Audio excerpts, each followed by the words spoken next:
guys, how y'all doing? Welcome back. It's your boy Nelson. Just want to talk to you guys about 2021 real estate predictions. Okay, I'm going to give you some predictions, all right, and some facts, all right, so that way you guys can make a healthy decision or feel a little bit better about moving forward. For all the investors out there, real estate agents, people that are in the industry and things like that, just want to tell you that it's not all Armageddon, okay?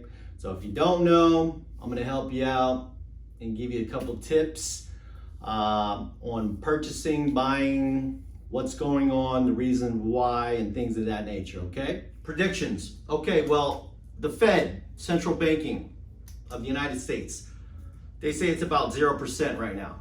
Well, it's literally about probably under 2.71 last I checked, okay? It's probably gonna drop down a little more for 2021, all right? So that's the first thing, all right?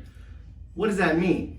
Well, the Feds control the interest rate. So basically, if you're a person looking to buy a house, right now is the best time ever because interest rates are at all-time low, okay?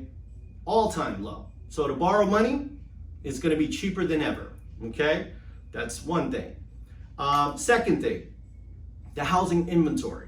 Now, in the last 2 years, the housing inventory has basically been almost at a standstill, especially last year, because the fear of COVID, things of that nature. People were, scared to sell. They didn't want people walking in their houses, et cetera, right? So this year it's a little different. We're still learning as we go, what's going on, but there's going to be an influx. The National Association of Realtors state that it's going to be an influx of about anywhere from 8.8% to close to 10% with inventory coming back into the market, okay? The reason why prices have been stable in certain cities and demographics is because there's not much on the market right now, okay?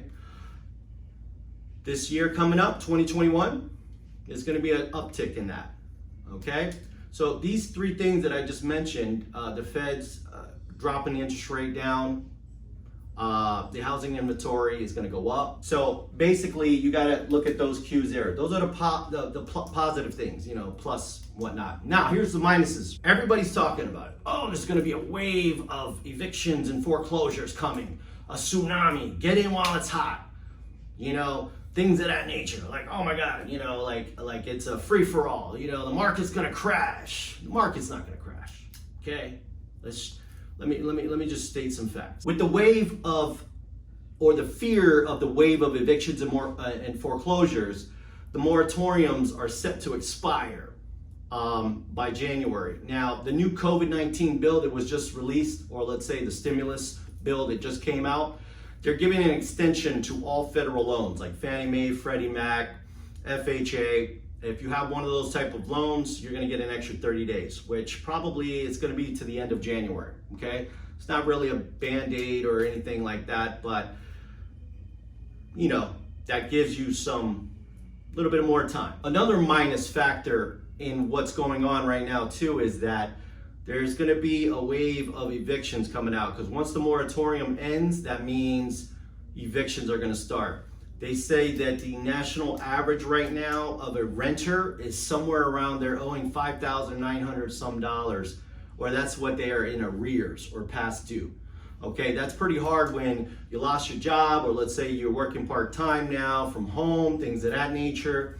So, to catch up on that, people are going to be moving from the bigger cities and they're going to be migrating, okay? They're going to be migrating towards the suburbs. If they're renting, then what's going to happen is they're going to look for a cheaper place to rent, or they're going to go live with their family, things of that nature. So there's going to be a huge influx in rents or rentals, okay, for you investors out there or potential landlords and things like that, okay? A lot of people moving away from the big cities, getting away from the crowdedness because times have changed, okay? I'm going to give you my predictions, okay? Obviously, my predictions are just my opinion only, but this is based on facts and things like that got to do some homework, guys, get some research out there, do some homework, okay? you got lower interest rates right now, with the Fed dropping it down, and they say that it's going to be down or low anywhere between 2 to 2.5% this year and all the way into 2024. Actually, they're not going to raise the federal rate. You know, they don't want deflation. They'd rather be consistent. That way people, you know, because of the economy, okay, they're trying to keep the economy stabilized as much as possible. So borrowing money is definitely one of those things that's going to be the cheapest of all time. Okay, so if you're looking to buy, it'd be a great time to buy in 2021. Just letting you know. Okay, another prediction is there's going to be an increase in the housing market, meaning there's going to be more inventory coming out. All right, people are going to feel a little bit safer. You know, you'll have some foreclosures going on. People will be selling or downgrading, moving out of the cities, you know, to the suburbs and whatnot. So they're going to try to sell. So there's going to be an influx in properties. Okay, good time to buy when borrowing money is at an all-time low, and then there's inventory. Okay, so that's another thing. Another fact is there's 138 million home units in the whole United States. And Redfin, HUD, where I got this information, basically stating that 40% of that 138 million homeowners, 40% of them are free and clear. They don't have a mortgage. I mean, we learned back in 2007 and 2008 when it crashed, and so did the lending institutions, that, hey, you know, you gotta have money down when you buy, you gotta have good credit. So we learned our lesson from that. So that makes a lot of sense in this day and age, that a lot of people, you know, paid their mortgage down, or, you know, 40% of them are free and clear. Okay, that's a positive thing. All right, another prediction, obviously it's going to be the end of the moratorium. Okay, that means that people that are defaults, or you're behind in your rent or your mortgage, you know, you're going to have to either catch it up with a forbearance plan with the mortgage company, or catch up with the landlord. So there's definitely going to be an uptick in the basically inventory there. Another prediction is the migration from the bigger cities, like I said earlier. These are my predictions, okay? And basically homes, things of that nature that are in the inner city or urban are going to suffer because people are going to move away. They're actually going to look for bigger homes, but in the suburban areas, further away from the city areas. So a good tip that you might want to think about is, like, do some research on migration of what city to go to, what cities are hot, where people are going, where they're moving to. All this is on the internet, okay? You can actually type it out. I mean, you can look up moving companies and track it that way if you want to be more precise and things of that nature. But you know, obviously the bigger crowded cities are going to have an effect. It's going to have an effect on them first. You know, people that own multi-units, apartment buildings, those kind of things. What's going to be hot though? Obviously, single-family homes in suburban areas, especially with migration coming in. You know, that's going to be a hot ticket item. You know, commercial properties. People are like, oh, stay away from commercial, right? Well, it depends, because now that Amazon's taken over and we're online, everything's online, there's going to be a need for storage space. Okay, so you might want to look into that if you're an investor. I'm looking into that as well. Okay, especially where it's located in certain areas, close to, you know, suburban areas, things like that. So back at it. There's 10 million homeowners out there that have federal loans, FHA-backed loans and things like that, who are 90-day lates or more, okay? And only 2.75 of those million are actually in a forbearance plan or actually gonna lose their home. So that's less than 3% of them, all right?